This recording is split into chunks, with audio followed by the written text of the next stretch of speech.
remove you for now and then I'll introduce you. Hi everyone, magandang gabi. My name is Janica and I'm streaming from Melbourne. Um, I would like to acknowledge the traditional custodians of the land which I'm streaming from, and I would like to pay my respects to elders past, present, and emerging. And I am streaming from the Wurundjeri Woi and Bonwurrung country in Victoria. So tonight we have a very distinguished speaker or guest speaker for who's a Filipina and she's Filipino Australian, and she is an award-winning writer, journalist, editor, and has more than 2 decades of experience in financial services media. She's the editor in chief of Money and executive director at Rainmaker Information Group, which publishes financial standard, financial sustainability industry moves and money. And she's also the editor and publisher of the Australian Filipina, and the only Filipina among the chief executive women scholars. She's one of the two inaugural recipients of the prestigious Maureen Kerridge Scholarship, and it's a new scholarship to inspire Australian women leaders working in the media, television, and advertising. So here's Michelle Baltazar. Hi, Michelle. Welcome. Hi! Hi everyone, and thank you for the very gracious introduction. Nakalimutan mong katulong din ako sa bahay at tagahugas ng plato for my mom and dad. That's a very rewarding role at home. Someone has got to do Absolutely. it. um, so mabuhay, Michelle. You are from Sydney, aren't you? Like, you're now you're have you been always based in Sydney or? Yes, so my family moved here when I was 14. So that was in the early 90s, and I've been here since. Wow, yeah, that's amazing. That's like yeah, it's amazing how when families move, they just take in all their cultures with them as well, and your family traditions, and moving into a new city or country. So, how has your experience been being a Filipina Australian? Well, how can I kind of encapsulate it in a few sentences? Pero every day, we've been here for more than 3 decades, and to this day, I still feel very thankful na yung mga blessings that maybe we're just so lucky to have. Whether it's little things like being able to go to university, and it's not as much of a challenge, for example. Pero it comes at a big cost, syempre, kasi thank God for Facebook, but I missed out on seeing my cousins and nieces and nephews grow up. So it's a little bit bittersweet, if you like. Yeah, no, I agree with that. There's many things that as growing up as a kid, you when you've got to move somewhere, then you still miss the people that you grew up with. That happens a lot with our the alumni, the University of the Philippines alumni in Victoria. We had some people who really struggle with people who had to adapt for a few years before they finally call, this is their second home. So it takes years to have that strength, I guess, and stability. Thank Yes, you. talagang culture Yeah, shock, di ba? For all of yeah, us when we first arrived. no, exactly.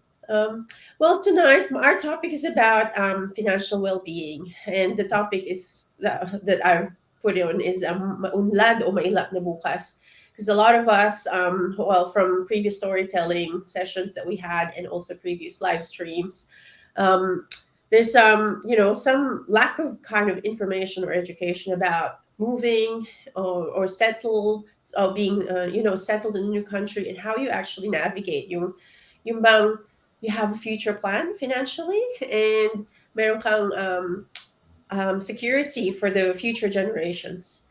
So first up in the topic is women's role in family finances. So a lot of families now, usually or in general, have like it's getting more common, I suppose, yung dual income families. When you move to a new country, and then you have like kids with you that to take with you. So lahat, like you have to look after them, but it's it's a balancing act for usually the female, falls on the female. What do you think about this status these days of women being kind of the maybe if not the breadwinner, a contributor to family income? Yes, I'll start with the good news. Diba, Philippines, you can almost argue that it's like a matriarchal society where literally there was a study made that there are as many women CEOs in the Philippines as male CEOs because we are used to female leadership. So at the same time that female leadership kind of carries on financially when you come to Australia. And the good news nga is the double income, so there's a little bit of independence. You have your own money versus the traditional ways na usually the male is the breadwinner. I think that's changing. That's the story of the past. I feel like equal opportunities na tayo dito, pero merong big but. And the big but is hati nga tayo sa income pero hindi tayo hati sa household chores. And this is universal, hindi lang mga Pilipino, but women in Australia, meron ngang statistic na we probably spend, let's just say 12 to 14 hours each week doing household chores na hindi tayo nakakakuha ng tulong from the husband, for example. But like I said, it's really a case by case basis where you find na some families are better at splitting the roles, financial and also the household chores, which is very important sa stress levels natin. But more so, to go back to your theme of maunlad or mailap, there is definitely a sense of umuunlad dahil sa double income. And classic example na yan ay pag mag-apply ka ng home loan, dalawa kayong mag-apply ng home loan, for example. So there's a bit of that, and I want to focus on that positive. Siyempre may mga negative din, yung mga mailap naman. I'll just give you a quick statistic na women are usually 25 to 30% less paid than men. So yun naman yung negative, but that's still evolving. No, yeah, great. Thoughts around yung mga insights around that disparity in wage gap. I think at least we're kind of blessed na nandito tayo sa Australia. They are actually doing something about it. If not now, in the future, hopefully we narrow that gap. So the next topic that I want to talk about is something na we kind of think about if someone has an issue with money, we kind of like shame them. It's money shaming, and of or people who have a hard time, let's say budgeting, they get like bad credit, for example, and it's harder for them to get loans or have investments. What do you think about this idea of money shaming? Yeah, so this is my favorite topic. The idea of we feel guilty about the way we've spent our money, the way we save our money. It feels like we're never good enough in terms of how we manage our money. And we're already stressing about, are we pretty enough? Are we skinny enough? Eto pa, are we rich enough? Or are we making really good decisions? So part of my advocacy as editor-in-chief of Money Magazine and even with the Australian Filipino community is to really kind of rethink and reconsider, is this really what we want to do? I'll give you an example. Sabihin na natin, you're the eldest daughter, breadwinner ka dito sa Australia, nagpapadala ka sa Philippines, and before you know it, 30 years later, na ang ganda ng sweldo mo, tapos padala ka ng padala, and you end up with no money at all or no savings. And so what happens then? You feel guilty, you feel a sense of shame, and people around you sasabihin ba, ba't ang laki ng sweldo niya, wala naman siyang ipon? I really feel like we should be less judgmental about people because we just don't know kung ano yung financial situation nila. So, meron akong tatlong tips when this happens to you. Number one, start small. if you've made financial decisions that were terrible, you know, you borrowed $150,000 to get a Mercedes Benz dahil syempre sikat ka, Pilipina, may Mercedes Benz. Start small. Pay the car loan as soon as you can, or even downsize. Maybe get a different car that is not as stressful, di ba? Tip number two naman is to, eto, you might find this kind of unusual, but wake up an hour early. Okay, I'll explain why. Wake up an hour early. Anong ibig sabihin nun? Una, you're able to have breakfast sa bahay. So you're not spending money on coffee, or dito sa Sydney, $9 na ang bacon and eggs. Ang mahal ng lettuce, $9 na ang lettuce. So waking up an hour early gives you that chance to prepare. You can even pack your lunch, for example. At ito naman yung tip number three ko, and this is a big one. This is really the one that will make a lot of difference in your life, is understand what superannuation means. So ano ba yun? I am the first to admit, nung nag-start ako magkaroon ng superannuation, I really didn't understand what it is. Pero this is again, just find out what it is. Tingnan mo yung payslip mo, magkano bang superannuation ko ngayong buwan? So very quickly, your superannuation is 10% of your salary. From July 1, it goes up to 10.5%. And in the next 3 years, it goes up to 12%. So first step, find out how much you have in your superannuation. No, very good tips there. Thanks, Rochelle. I think super is something that we kind of like take for granted. Lalo na if you're younger, because you're just like, oh yeah, I have I don't know, extra money, spare money.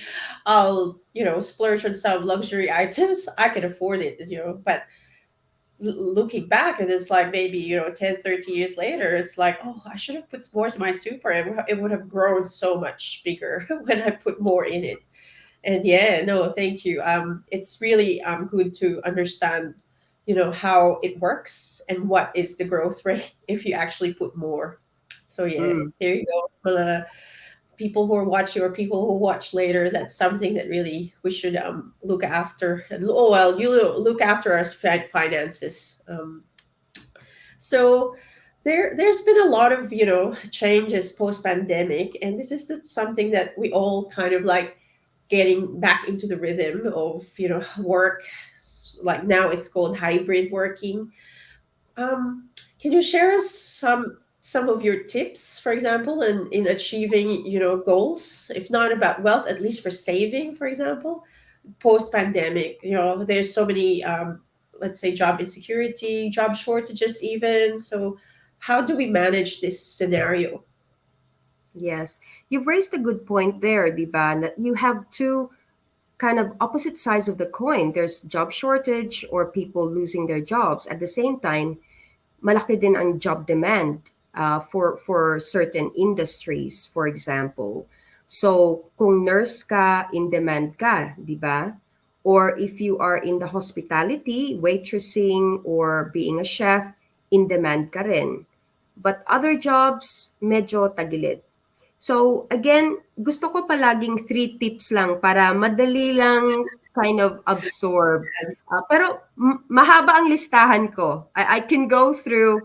There's quite a lot of things you can do even in the darkest of days. Kasi ang pandemic is not just about financial challenges, pero mental health challenges din sa atin kasi you just don't know kung sino magkakasakit the next day, for example.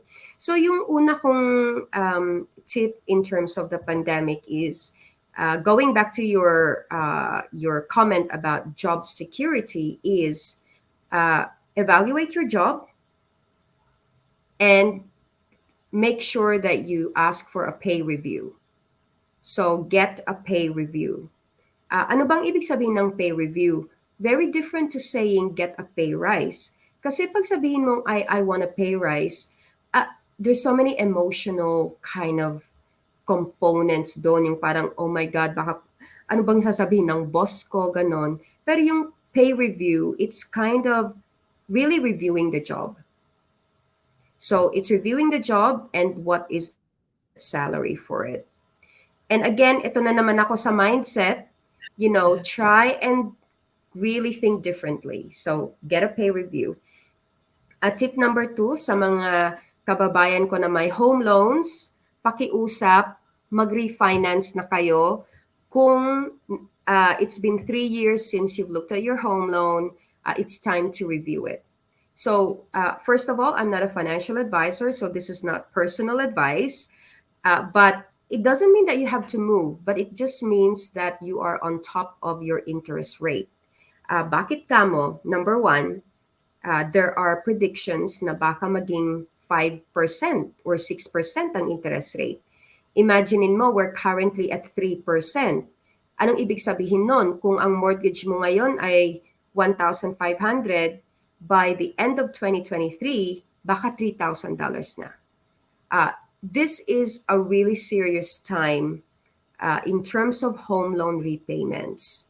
So, please, yun na lang ang New Year's resolution mo for July 1, review your home loan.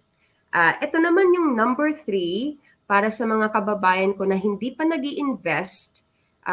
Investing in shares is so much easier today than it was maybe 10 years ago. So even if you have $500, I suggest na you do your research, look at the share platforms, and be that person. Kasi parang feeling ko, is there an identity attached to investing? Kailangan ba mayaman ka? Kailangan ba matalino ka? Kailangan ba wala kang utang? I just want you to look at it as part of life. Investing in shares, investing in property is part of life. No, excellent. Yeah, no, really good tips there. Something that we should have a look, self-review, I think, see if what point, I guess, the strengths and weaknesses we've got, and if there are any gaps, diba? Parang, oh, I haven't done any pay review, and maybe if I look at, how do I do what? Maybe look at job listings if there's something that's paying higher and it's similar to my role, maybe it's time to ask for a raise. So very, Yes. very good there, Michelle. Thank you. Do it. Do it now. Oh, yeah, it's really the time for it. Um, Another thing that's something really close to a lot of Filipinos is something to do with what do you call this? It's in our previous, we call it yung remittances. So yung magpapadala ka ng, like on a kind of like a regular basis, you put it in your budget. And I think it's just embedded in our culture, and like people expect you to yung parang meron kang, mga inaanak. I think that's quite common, lalo na pag, you go on a holiday, they expect you to give. But it's also yung Filipinos who are less fortunate, they expect you to give something or pay forward in that way through remittances. Is there any, I was kind of like an approach, maybe an alternative approach to this culture? Mhm. So sa totoo lang I feel like ang hirap sagutin ang tanong na yan. And it goes back to our culture. So I think I'll answer that in two parts. The first thing is, it's part of our culture na we share our wealth. And I think we don't feel satisfied with life kung hindi natin nafe-feel na nasi-share natin yan sa mga kababayan natin or sa pamilya natin. Kasi mahilig din tayong mag-donate sa natural disasters, mahilig tayo sa mga fundraising. So, hindi lang yung family natin, pero talagang may malasakit tayo. And that is uniquely Filipino. And I think that's the reason why then na kahit naghihirap yung mga kababayan natin, there's always hope. Kasi the hope is underpinned by real generosity from everyone.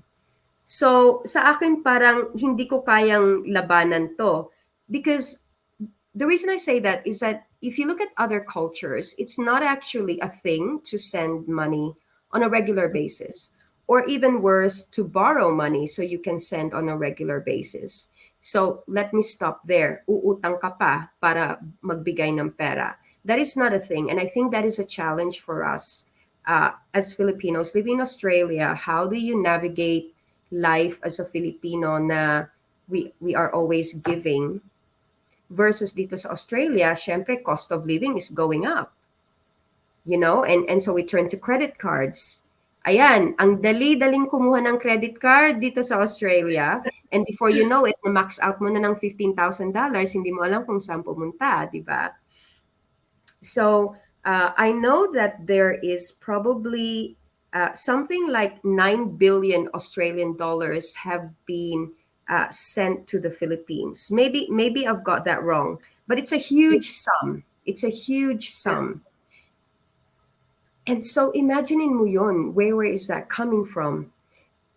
The only way I've kind of managed it for me personally is one, conscious ako kung kailan ako nagbibigay, and where I can, sa totoo lang, sabi ko last year, kailangan may budget ako ha, hindi ako lalampas dyan. But it never happens. You do end up giving something. So, kaya balik ako sa tip ko earlier, mag-invest ka sa shares, invest ka sa property, get a pay rise, maybe look at a side hustle. Kasi pag may extra money ka, then you can do that. So, unfortunately, wala akong silver bullet sa question na to. No, yeah, it's a tricky one. I think it's just part of our, culture. Really, it's something that it's both two part. You're both generous, but you also want to make sure that they're using your money that they give you. Sorry, the money that you give them in a very good or productive way. But thank you for answering that too. Last question I've got is about the recent political landscape in Australia. We've been hearing announcements of a lot of things. Wage increase, the minimum wage has been increased to Mm-hmm. 5.2%. And then Mm-hmm. recently or today in Victoria and New South Wales signed an agreement to have free childcare on a long-term basis, like 10 years. So, but like, how do you think these news are going to impact families or individuals or income earners? Yes. Uh, that is good news talaga yan. So, to break it down, ano ba ang national wage increase? 5.2%. Ibig sabihin, in the past, $20, 33 lang ang sweldo. 33 talaga, ang tigas ng 3 doon ah. Around $20.33, and it's up by a dollar and a bit. So, ang per hour mo ay nadagdagan ng 40 pesos, sabihin na natin. So, that means na 8 hours, meron ka ng extra na, $8. So, every week may extra $40 ka. May flow-on effect yan. So, ang ibig sabihin nun, kung wait staff ka, you're probably around that, between $20 and $25. And yung mga manager, ganon, and all of that, may flow-on effect. So, that's really good kasi ang mahal na ng mga bilihin. However, it might mean bankruptcies for small businesses. So, Uh, watch out lang. So, if you work for a small to medium-sized business, maybe you have to think, how will this affect my employer? no, good Does that make point. sense? Yes. Yeah, Pero yung childcare, that's a huge thing. Lalo na dito, wala tayong mga pinsan o pamangkin na pwedeng free childcare. yeah. It is young families will welcome this. This is a watershed moment to have that support. Syempre ako, dahil I've been around for many years, cynical ako palagi sa mga good news kasi Uh-oh. the government has just won, and this is a time to really kind of honeymoon phase. But the I think there are so many promising changes. Very supportive of the migrant population. Then this government, But I will go back again to what I said before na try and be financially independent talaga.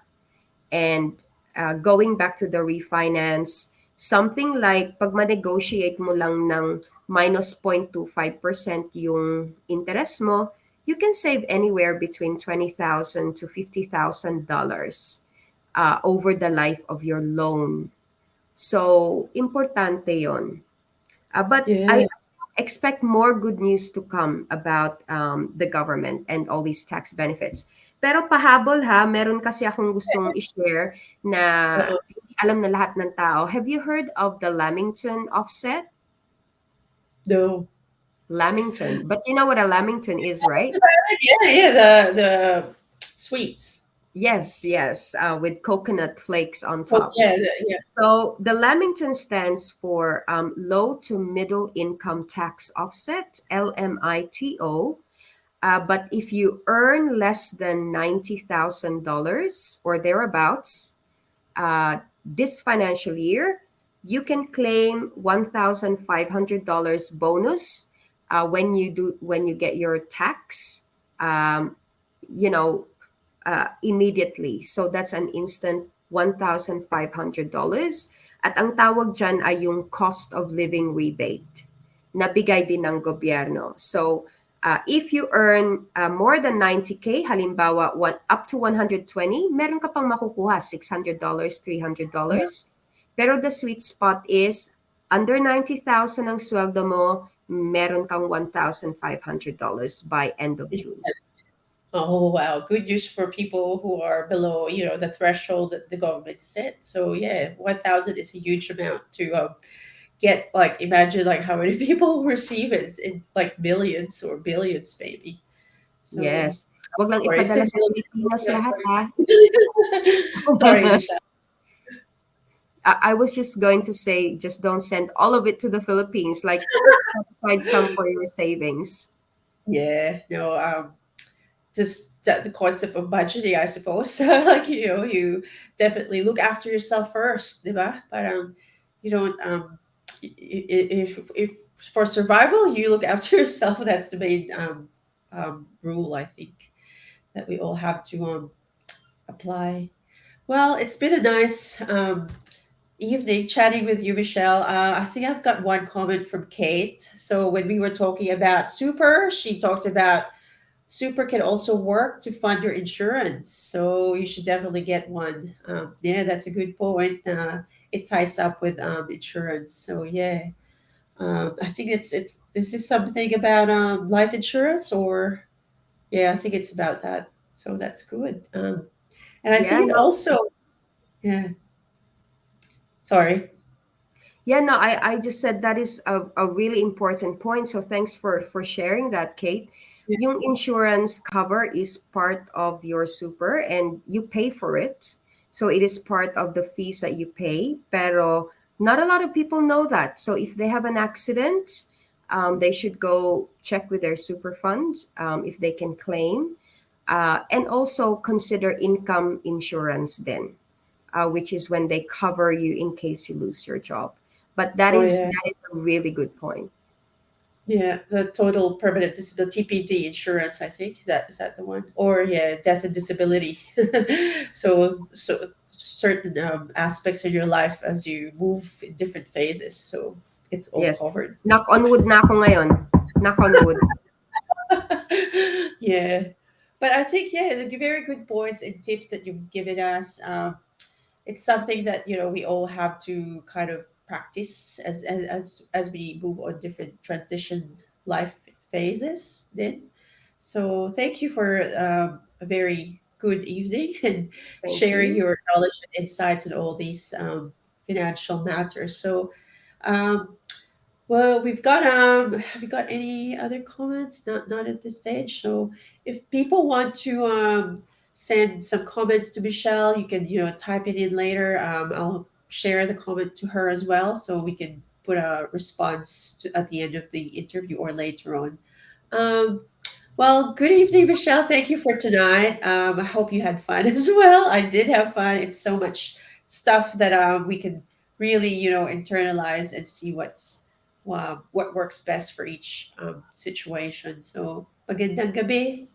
Magandang gabi. And thank you for inviting me. I've had a great time. And I'm so happy that I can share some of those tips.